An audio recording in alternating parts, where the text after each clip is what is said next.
بسم الله الرحمن الرحيم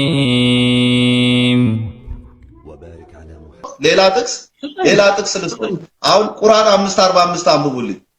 ኦኬ በዚህኛው እንትን እንበልና ቁርአን 5:45 እሺ 5:45 ምን የተወሰደ ነው? ይሄም አንብቡልኝ። እሺ በእነርሱም ላይ በውስጧ ነፍስ በነፍስ አይን በአይን አፍንጫም በአፍንጫ ጆሮም በጆሮ ጥርስም በጥርስ ይያያዛል። ቁስሎችንም ማመሳሰል አለባቸው ማለት ላቆም ዘሌዋውያን እናንብበው። እሺ ዘሌዋውያን 7 እሺ ይታገሱኛል።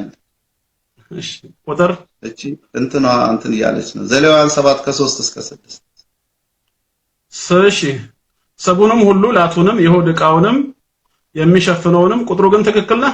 ከሱ ጋር የሚገናኝ አልመሰለኝም። ዘሌዋውያን 7 ቆይ ሶሪ ይቅርታ። ዘጸአት ይቅርታ። ዘጸአት 21 እሺ ዘጸአት ስንት? ዘጸአት 21 ከቁጥር 23 እስከ 25 ጉዳት ግን ቢያገኛት ህይወት በህይወት አይን በአይን ጥርስ በጥርስ እጅ በእጅ እግር በእግር መቃጠል በመቃጠል ቁስል በቁስል ግርፋት በግርፋት ይከፈል። ልቀጥል ወይስ ላቁም? በቃ ስለዚህ እዛ ጋር የሚያወራው ስለ ጥርስ በጥርስ እግር በእግር እንዲያለ ነው የሚናገረው። ኤኒዌይ ቁርአኑ የሚናገረው እንደዛ ነው። አሁን ያነበቡልኝ ዘጸአትም ዘሴም ነገር ነው የሚያወሩት። አሁን መቼም ይሄንን በምንም መልኩ እንትን ልንለው አንችልም። ዘሴም ቲንግ ነው አሁን ያነበቡልኝና ቁርአን ላይ ያነበቡት ተመሳሳይ ነው። አሁን የማይመሳሰል መልኩ ላስረዳህ እችላለሁ። በጣም ሲምፕል በሆነ መልኩ ምንም ችግር የለም። ወደ ቁርአኑ እንመለስ። ቁርአኑ እዚህ ቦታ ላይ ይህንን ያቀፈው ህጉ አድርጎ አይደለም፣ የእምነቱ አንድ አካል አድርጎ አይደለም ያቀፈው። ታሪክን ነው እየተናገረ ያለው፣ የነበረውን ነው የሚገልጸው። የህጉ አካል አድርጎ ልክ ኦሪት ላይ እንዳለው ህግ በቁርአንም ላይ ይሄ ህግ ገባ አይልም። ጥቅሱን እንየው። በእነርሱም ላይ ነው ያለው። መጀመሪያ ገና ሲጀምር በእኛ ላይ አይደለም። የተውራት ተከታይ በሆኑት አላህ ተውራትን በሰጣቸው እስራኤላ ኖት ዩ እናንተን አይደለም። እናንተማ የወንጌል ተከታይ ናችሁ። ኦሪትን እኛ ሁለቱንም እናምናለን። ብሉይ ኪዳንና አዲስ ኪዳን እኛ እናምነዋለን። አሁን ግን አትከተልም ኦሪትን። አሁን ርዕስ አታስቀይር እንጂ አዲስ ብሉይ ኪዳንን ህጉን አትከተለውም አንተ። እሱን በዕብራውያን መልእክት ብቻ ማቆም እንችላለን። እኔ በግሌ እከተላለሁ። ትከተለዋለህ? ህጉን ትተገብረዋለህ? አዎ በደንብ ኦሪት ላይ ያለውን ህግ ጌታ ብሏል። የህግ አልሽርም ልሽር መጣው አላለማ። ህጉን ትተገብረዋለህ ህጉ ላይ ያለውን። ስለ ዝሙትም ስለ ነፍስ ግድያ ሁሉንም አላልኩም። አቅሜ በፈቀደ መጠን አሁን ሁሉ ኖ ወደ ጥቅስ ልመለስ። በቃ ማንም ሰው ያደርገው የሚችለውን ያደርጋል። ሰው ስለሆነ ፐርፌክት ሰው የለም፣ ግን በሚችለው መጠን ስለነጽህና አይደለም ማለት ህጉን ራሱ አታምንበትም። ማታምንበት ህግ አሉ በዚህ ዘመን ተሽሯል የምትላቸው ነው። አንተ አቅም ኖሮ ትተገብረዋለህ ወይስ አትተገብረውም ሳይሆን በአዲስ ኪዳን ዘመን ተሽሯል አልልም፣ ተፈጽሟል ብዬ አምናለሁ። አንዳንዱ ነገር ተፈጽሟል። በብሉይ ኪዳን በትንቢት መልክ የተጻፉ በአዲስ ኪዳን የተፈጸሙ አሉ።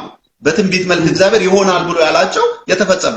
አንተ ቃሉን ከማመን የተፈጸመውን ማመን አለብህ። ይሄ በኋላ ሰፊ ነገር ስለሆነ ሌላ ጊዜ ብናወራው ይሻላል። እና በብሉይ ኪዳን የተፈጸመ ይሄ ይቅርብን፣ ወደ ሌላ ይሄንን ያዝልኝ ብቻ። እኔም ሌላ ጥቅስ አላመጣም።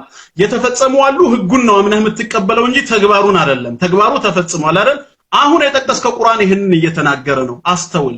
በእነርሱም ላይ ነው ያለን። አንድ የተውራት ተከታይ በሆኑት እስራኤላውያኖች ላይ አላህ ተውራትን ሲሰጣቸው ምን ህግ ሰጥቷቸው ነበር ነው አሁን ጥያቄው። ቅድም የጠቀስከው ሱራ 10:37 ነው ይሄንን የሚገልጸው። ከበፊቱ ያለውን መጽሐፍ የሚያረጋግጥና በውስጡም ያለውን የሚዘረዝር ነው ብሏል አይደል? ምን ዘረዘረ ስለ ተውራት ስንል አላህ ምን አለ? በእነርሱም ላይ በውስጧ ነፍስ በነፍስ አይን በአይን አፍንጫም በአፍንጫ ጆሮም በጆሮ ጥርስም በጥርስ ይያያዛል፣ ቁስሎችን ማመሳሰል አለባቸው ማለትን ጻፈን አለ። አንቀጹ ምን መልእክት አለው?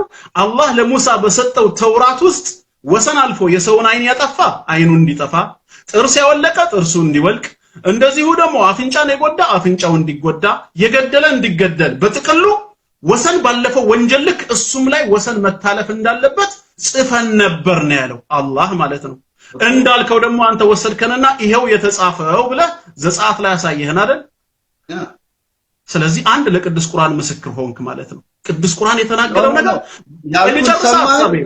መምህርዬ ያልኩትን ከሰሙኝ እያልኩ ያለው ምንድነው ቁርአን የባይብልን መጽሐፍ ወስዷል ስል ይሄው ወስዶ ራሱ ስከቷል ይሄው አስቀምጥልናል ቢወስደውማ ልልህ ነው አልቀጥላ ቢወስደውማ ባይብሉ ላይ ግን ስለማን እንደተጻፈ ገና አላነብልህ ነው አየህ ነገር ግን ህጉን ቁርአን መመስከሩ አንተ ደግሞ ኦሪት ላይ መኖሩን ማረጋገጥህ ቁርአን ከአላህ ዘንድ የመጣ መሆኑ ማስረጃ ነው አንድ ኖ ከአላህ ዘንድ የመጣ ሳይሆን ከመጽሐፍ ቅዱሱ ተወስዶ ነው ተኮርጆ ነው ደግሞ እንዳንል መጽሐፍ ቅዱሱ ስለማን ነበር የሚያወራው ነው ጥቅሱ እንሂድ ምን ይላል ኦሪት ዘጸአት አሁን ያነበብከው ላይ ምዕራፍ 21 ላይ እንሂድ ከቁጥር 14 ሰው ግን ቢደፍር ባልንጀራውን በተንኮል ቢገድለው እንዲሞት ከመሰዋያ አውጥተህ ውሰደው አባቱን ወይ እናቱን የሚመታ ፈጽሞ ይገደል ሰውን ሰርቆ ቢሸጥ ወይ በእጁ ቢገኝ እርሱም ፈጽሞ ይገደል አባቱን ወይ እናቱን የሚሰድብ ፈጽሞ ይገደል ሁለት ሰዎችም ቢጣሉ አንዱም ሌላውን በድንጋይ ወይ በጡጫ ቢመታ ያም ባይሞት ነገር ግን ታሞ ባልጋው ላይ ቢተኛ ተነስቶም በምርኩዝ ወደ ሜዳ ቢወጣ የመታው ንጹህ ነው ነገር ግን ተግባሩን ስላስፈታው ገንዘብ ይከፍለው ዘንድ ያስፈውሰውም ዘንድ ግዴታ አለበት ሰውም ወንድ ባሪያውን ወይ ሴት ባሪያውን በበትር ቢመታ ቢሞትበትም ፈጽሞ ይቀጣ የተመታው ግን አንድ ወይም ሁለት ቀን ቢቆይ ገንዘቡ ነውና አይቀጣ ሁለት ሰዎች አለ አሁን ተከታተል ከዚህ ጀምሮ ሁለት ሰዎች ቢጣሉ ያረገዘችንም ሴት ልጁን እስክትጠረግፍ ቢገፏት ባትጎዳ ግን የሴቲቱ ባል የጫነበትን ያህል ካሳ ይስጥ ፈራጆቹም እንደፈረዱበት ይክፈል ጉዳት ግን ቢያገኛት ህይወት በህይወት አይን በአይን ጥርስ በጥርስ እጅ በእጅ እግር በእግር መቃጠል በመቃጠል ቁስል በቁስል ግርፋት በግርፋት ይከፈላል ስለማን ነው የሚያወራው ስለመጽሐፉ ላይ ነው አይደለም የሚያወራው ስለተጣሉ ሁለት ሰዎች ያረገዘች ሴት ላይ እርምጃ ቢወሰድ አሁን ወደ ነበብከው ሱራ 5 ላይ ግን ስንሄድ በእነርሱም ላይ በውስጧ ነፍስ በነፍስ አይን በአይን አፍንጫ በአፍንጫ ጆሮ በጆሮ ጥርስ በጥርስ ይያያዛል ቁስሎችን ማመሳሰል አለባቸው ማለትን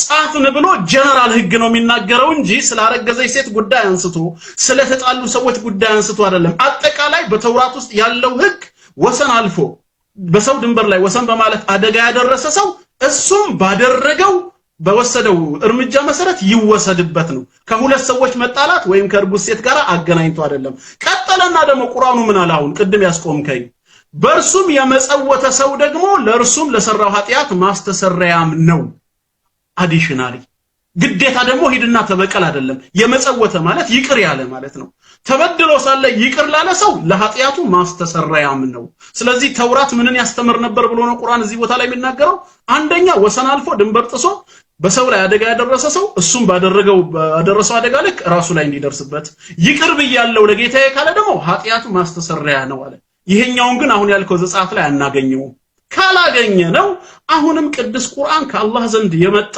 መለኮታዊ ህግ እንጂ ከባይብል በፍጹም የተኮረጀ አይደለም ምንም ኤቪደንስ የለንም ያው እኔ እንግዲህ አቅርብ ያለው እንትኑን ያው ለሰው በተው ነው እኔ አሁን እንትን የሆነ ኃይለኛ ክርክር ለመፍጠር ሳይሆን አሁን እኔ ያስቀመጥኩትን ሰው አይቷል እንግዲህ የተለያዩ አሁንም ካላሰለቸው ዝም ብሎ ማንበቡ ምንም አይሰራም ብዬ ነው ስለዚህ ነው እንደ ሰው ያየው ታውንጂ አይ የርሶንም እኮ ያያል የርሶንም ያያል ሁሉም መቼም አይቶ የራሱን ነገር ይወስዳል እንደውም በጣም ረድተውኛል እያነበቡ አይ ቲንክ ይሄኛው ፍሪዝ እያረገብኝ ስለተቸገር ባትሪ ሎ ስለሆነ ፍሪዝ አድርጓል እንደውም እያነበቡ እየረዱኝ ነው ስለዚህ እግዚአብሔር ይስጥልኝ ማለት እፈልጋለሁ በተረፈ ምክንያቱም እኔ መጽሐፍ ቅዱስ ማንበቤን ቅዱስ ቁርአንም አልከለከለኝም ሁለተኛ ደግሞ እንድንግባባበት ነው ዋናው ዓላማ